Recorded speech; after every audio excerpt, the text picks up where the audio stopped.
WhiskyJason here, whiskey from the viewpoint of an American in Germany tasting rare and exotic whiskeys. Today I have another single barrel from Scotland. This time it's a GlenAllachie. This time it's a 7-year-old GlenAllachie. And this was specially selected by the Scotch Single Malt Circle.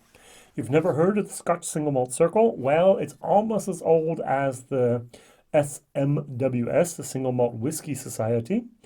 Maggie Miller and her husband, actually in Germany, tried to become a subsidiary, or what would be another word here, a sub-organization of the SMWS in Germany. It was not allowed, and so they started their own little circle. That's about 30 years ago, by the way, and since then I've been actually bottling and bottling and bottling. This was distilled on 24th of July 2012. This was bottled on the 3rd of February 2020, and it's bottled at, hold your horses, 64.6%. That's a lot. I paid 81 euros for this, including shipping, whiskey base number 152842. It's a first fill sherry cask numbered 900023, and there was a total of 365 bottles, which seems to be a little bit not enough for a sherry butt, but it only says sherry cask. So who knows? It might have been a hogshead. All right, very, very good. So first question. First fill sherry casks. This actually smells like a lot of other single casks, first fill sherry bottlings that I've had in the last year. It's a very, very fruity, a little bit of like a dates. You know, you have figs and you have dates. And it's a lot of like a date, and it's a lot of like a syrup. And the sherry industry has now discovered that there's more money in the casks than in the sherry. So what they're doing is basically they're producing identical casks, thousands and thousands of them, and sending them every year to Scotland. The sherry turns into a type of vinegar. It's never used as real sherry. The most important product are the casks, and these casks are very uniform, and these casks are very, very similar. And that means that if I put my Tamdhu in it, or if I put my GlenAllachie in it, or I put my Glengoyne in it, or if I put my whatever in it, it's probably going, at least for the first couple of years, be very, very, very similar. Only with the different areas where it matures, and only with different time will that the spirit actually come through and overpower the mighty, mighty sherry in there. So the second thing which I really don't understand about this bottle is GlenAllachie was bought by our wonderful friend Billy Walker. So if I look in the little Bible here, not Jim Murray's Bible, but the real Bible, this is one of the best books out there for information on the single malt Scotch world. We see that, so GlenAllachie, so what does it say it here? 2017, exactly. GlenAllachie Distillery Edition is released, which is not important, and the distillery sold to the GlenAllachie Consortium. So 2017. So this was made, of course, as we just heard, in the 2012, 5 years beforehand. According to my understanding, and I was actually at the distillery in GlenAllachie, basically all the barrels that were used beforehand went into the blending industry. And basically all of those barrels that were used beforehand were actually bourbon barrels. So why in the world would GlenAllachie invest money in a first fill sherry cask and then sell it off to someone else? I just don't get that. This should have been a prized possession of Billy Walker that says, hey, look, I can now actually give you at least single cask bottlings of a 5, 10, 9, or 7-year-old GlenAllachie single cask sherry edition. But he didn't, apparently. Or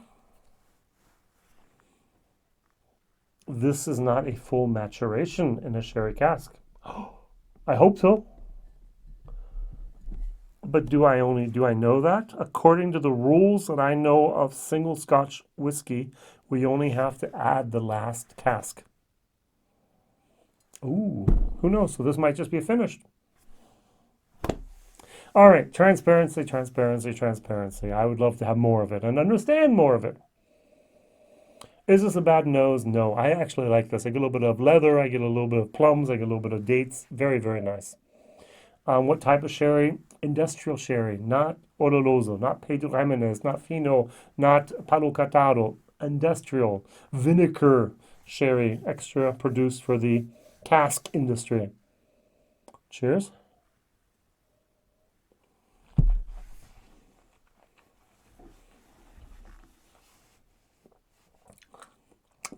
Okay, 64.6% is a little bit hot. And this is the last point I'm going to complain about. Why in the world did you use a first fill sherry cask and fill it up with above 63.5%? In America, we fill up our bourbon casks, we use them, we send them over to Scotland, and they use them again. And so they put it up a point.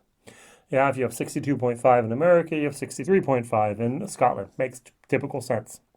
All right. Now what they did here is they said, hey, this is a first fill bourbon cask. Let's put it in there at 68% or 72% or somewhere in between there. So this did not go up. The climatic conditions of Scotland are not Texas, are not Kentucky, are not Tennessee, where in the summer you will actually lose more of the water vapor than the alcohol vapors. So this has lost percentages of ABV to the Angels. The question is, where did it start off at?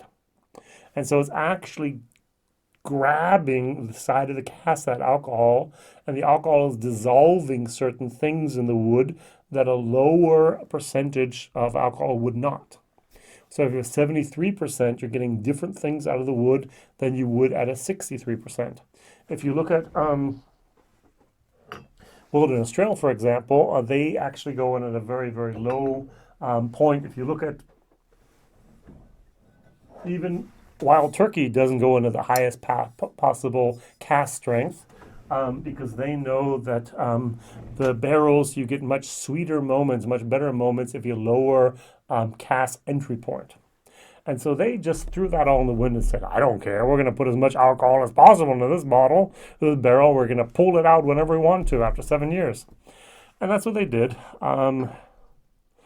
Now, to be very honest, after complaining all this time, I kind of like this one.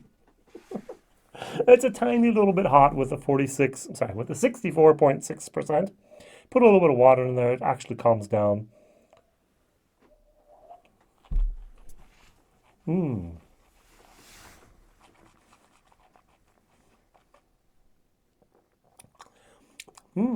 This is a nice transition type of whiskey. There's still a little bit of heat on there.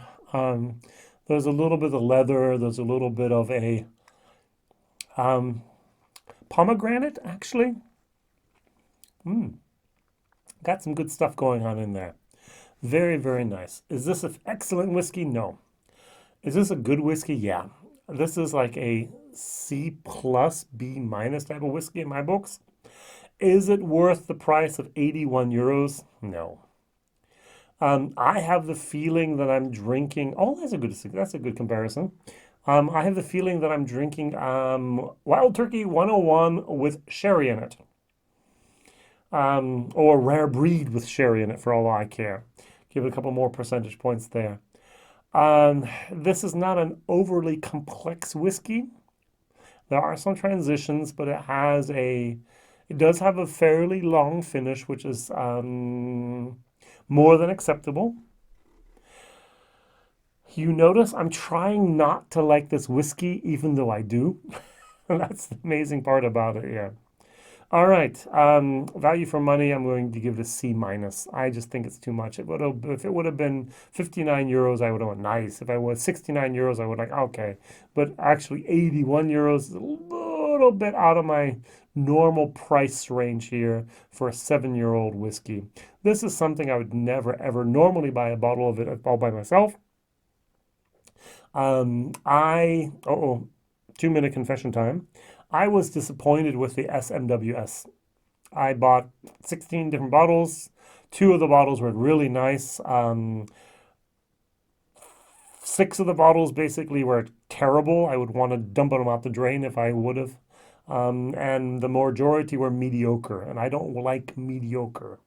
I was hoping that the SMWS would actually live up to the Tasty Panel's reputation of putting out great whiskeys and not just okay whiskeys. I think I had a rough patch in the SMWS. There was a transition time. The online shop didn't work as it was supposed to. Many of my points of criticism that people from SMWS said you're not wrong. And I just basically said, hey, I'm going away. I'll come back in a year or two. We'll try again, okay? And so then I found here the Scotch single malt circle in Germany, and now I'm trying their bottles. This is the fourth bottle I bought. This is actually the best bottle I bought so far, and the one I didn't think I was going to like. They only put out about a cask a month, which is very limiting in your choices because the majority, more than half, are actually peated casks, and I'm not a big fan of peat, and so there's not that many bottles I can actually buy a year, and so I'm trying to see what they actually do, how they actually do it, and if I can call the Circle here in Germany a adequate replacement for SMWS, and I'm kind of sure no. So we'll have to see what's going on here and how that will work out in the future. All right, very, very good. My question of the day is, what is your favorite whiskey above 60% ABV? All right, so I'm just going to grab one of my favorite whiskeys. This is a bourbon, ha ha ha, Booker's. Booker's is almost always over 60. This is 63.85%. I could have went for Stag Junior. I could have went for a couple other things. I'm not a big fan of single malts over 60%, but hey, this one does it for me. All the best, Whiskey Jason here, whiskey from the viewpoint of an American in Germany tasting rare and exotic whiskeys. One of 365 bottles that you will probably never see.